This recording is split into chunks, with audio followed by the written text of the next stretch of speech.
I was so lucky.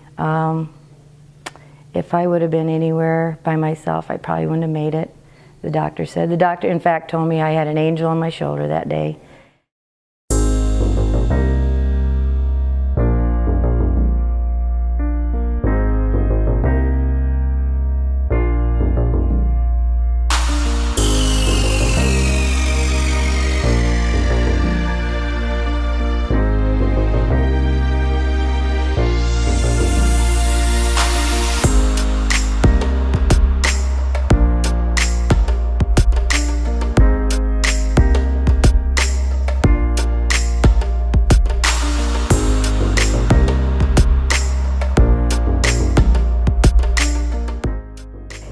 I felt like an elephant was sitting on my chest, and I couldn't get it off. And then he'd get up and then come down, and that's what it felt like. You can't breathe. And they took me to the hospital. I feel like women a lot of times get so busy with everybody else's stuff that you don't get to think about yourself a lot of times. But you can't even be as good a help to other people if you're not healthy yourself. I want to make sure that I'm present in my child's life. You know, he's 9. I want to be there at every milestone throughout his life. Look, I want to be here, not just to be here and watch him grow up, but to have fun with him along the way. I was, having some different symptoms, and she was trying to figure out what was wrong.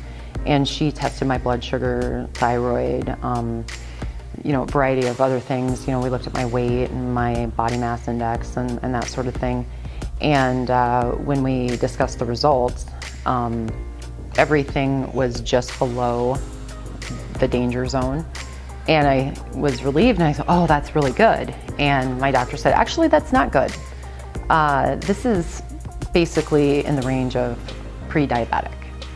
And pre-diabetic is not where you want to be, because there's pre-diabetic and then there's diabetes. The first time they had the Go Red for Women event, I got a ticket, and I was thrilled to go to a fun social outing with a bunch of fabulous women, because at the time I had 2 little boys and I was a stay-at-home mom. So I wasn't really thinking about the meaning behind the event, although I did pay attention. And then 3 weeks later, I took those boys home to St. Louis to see my parents. And the morning after we got there, my mom woke up and she was complaining that her arm hurt and she hadn't slept that night, and she wanted to go back to bed. And my alarm bells started ringing with all of this new information I had from the Go Red for Women event. And I thought, no, I don't think she should go back to bed. And I said, Mom, you need to go to the doctor. No, I'm just gonna go sleep. I'm tired now because I didn't sleep well. Nope, you need to go to the doctor, Mom, you need to go to the doctor. And then my dad started in on her too with the same message. And so they went to the doctor, and then my dad called and said, they're putting her in an ambulance and taking her to the hospital, something's wrong. And sure enough, my mom was having a heart attack. We had no family history on her side of heart disease. I remember my dad. I was 14, almost 15 when he passed away. My daughter wouldn't remember me if I lived to be 37. So I decided that by the next Go Red event, I was going to have my numbers where they should be.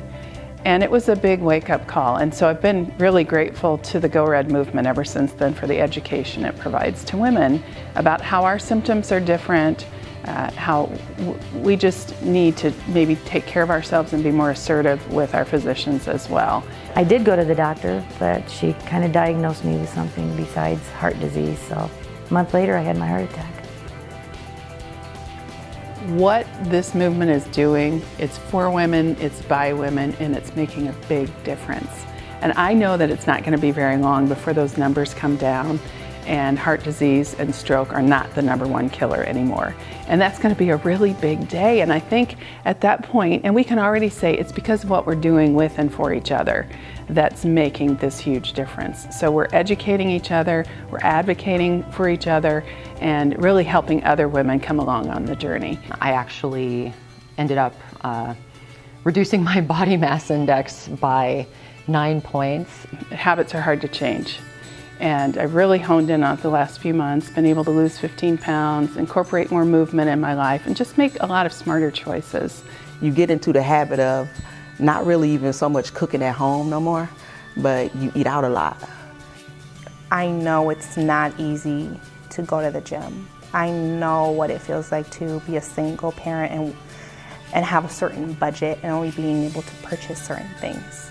But there's so many other things that you could do.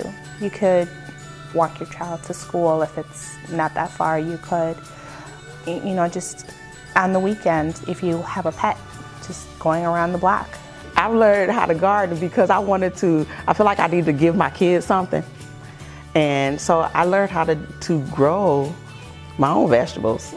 When you talk about what hat are you wearing, it seems like I've got a hat with a lot of different components to it. The mom and the wife hat, the employee, the volunteer, all kinds of things that add a lot of stress. And I've realized that, boy, oh boy, am I a stress eater. For me, portion size was the major issue because I can sit down and just stuff my face. I know a lot of times for the doctor to take care of your needs, they need something from you too. And so, you know, as an advocate for better health for my community, I like to tell people, hey, these are the things you need to come with. You need to come with your medication list. You need to know what your family history is. I don't know, this big stack of information, suddenly then it's just the little tipping point. Something puts you over the edge and you go, yep, I'm ready. I have to do this.